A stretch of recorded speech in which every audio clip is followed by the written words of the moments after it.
মানবিকের এত এত সাবজেক্টের মধ্যে তোমার ফোর্থ সাবজেক্ট বা চতুর্থ বিষয় বা অপশনাল বিষয় কোনটা নেওয়া উচিত, আজকের ভিডিওতে আমরা সেটা নিয়ে আলোচনা করব। দেখো, তোমরা যদি এইচএসসি তে এ প্লাস পেতে চাও বা ভালো একটা গ্রেড করতে চাও, তাহলে তোমার কিন্তু ফোর্থ সাবজেক্টটা একদম ভালোভাবে নেওয়া উচিত। কয়েকটা দিক বিবেচনা করে অপশনাল বিষয়টা নির্বাচন করা উচিত। এখন আমাদের কি কি বিষয় নির্বাচন করতে হবে?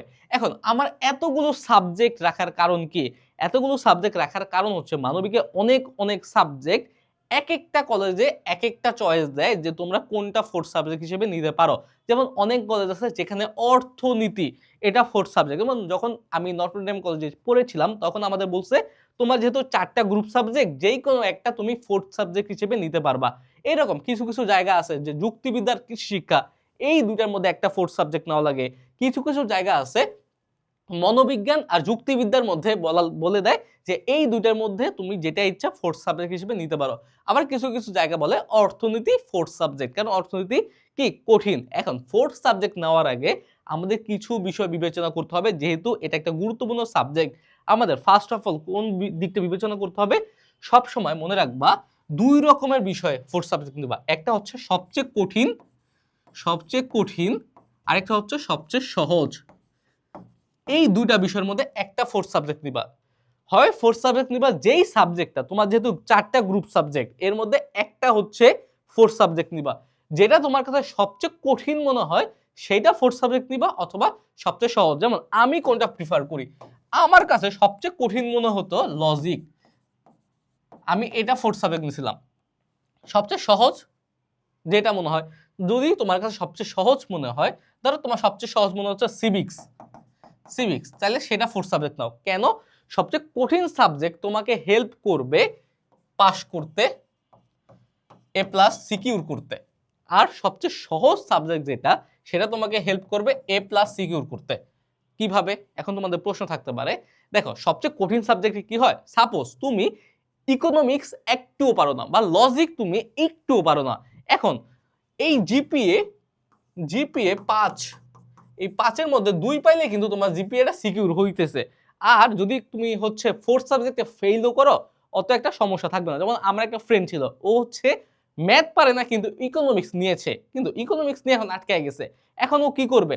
ও করছে কি, ইকোনমিক্সটারে যেহেতু সবচেয়ে কঠিন লাগতো, সেহেতু ও ইকোনমিক্সটা হচ্ছে ফোর্থ সাবজেক্ট বা অপশনাল বিষয় হিসেবে নিয়ে নিছিল।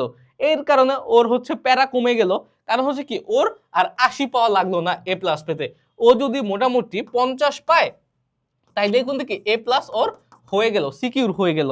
এই কারণে আর ফেল করলেও অত একটা সমস্যা হবে না। অর্থাৎ তোমার যদি সবচেয়ে কঠিন সাবজেক্ট মনে হয় যে এই সাবজেক্ট তুমি পারবাই না, ফেল করার সম্ভাবনা আছে, তাহলে এটা নিবা। অথবা সবচেয়ে সহজ যেটা, যেমন তোমার 4টা সাবজেক্ট আছে, এর মধ্যে সবচেয়ে সহজ লাগে তোমার সিভিক্স বা কি পৌরনীতি ও সুশাসন। এখন এটাকে তুমি নিবা কি কারণে? কারণ হচ্ছে এইটা তোমাকে এ প্লাস পেতে সাহায্য করবে, এটা সাহায্য করবে। আর ওভারঅল অন্যান্য গ্রেড দু একটা বিষয়ে, যেমন হচ্ছে সাপোজ তুমি ইকোনমিক্সে পাইলা এ গ্রেড, আর হচ্ছে লজিকে পাইলা এ গ্রেড। এখন এটা যদি এ প্লাস পাও, তাহলে এটাও এ প্লাস এসে পড়বে, এটাও এ প্লাস চলে আসবে, ওভারঅল এ প্লাসটা চলে আসবে।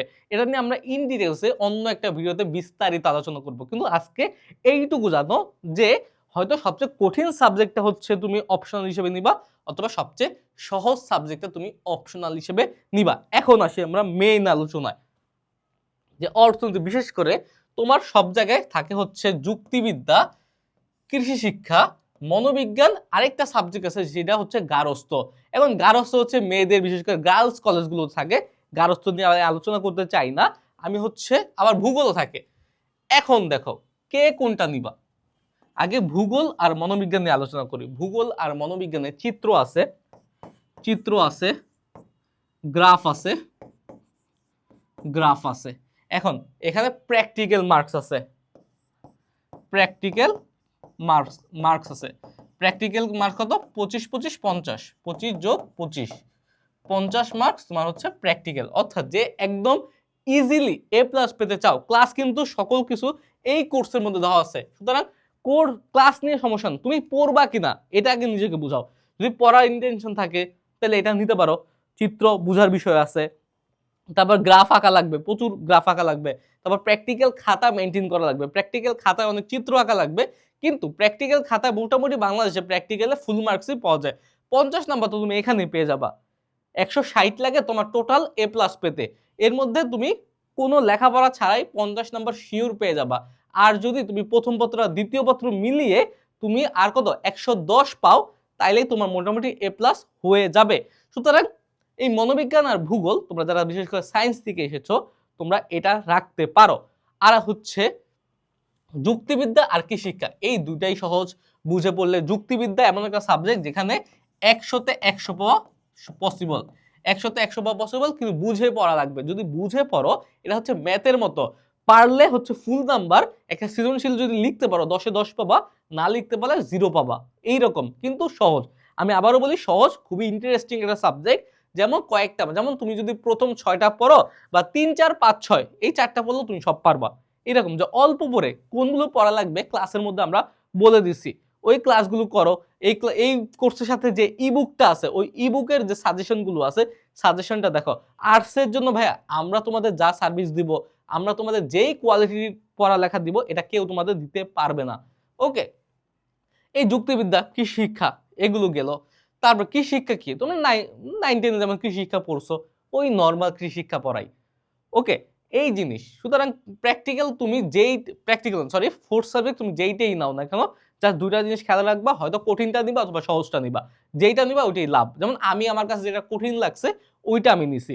আর এগুলোর মধ্যে যদি আমাকে বলা হতো যে ভাইয়া আপনি কোনটা নিতেন, আমি নিতাম যুক্তিবিদ্যা। কেন? যুক্তিবিদ্যা হচ্ছে একই সাথে আমার কাছে কঠিন লাগতো, আবার একই সাথে সহজও, কারণ নাম্বার তোলা সহজ।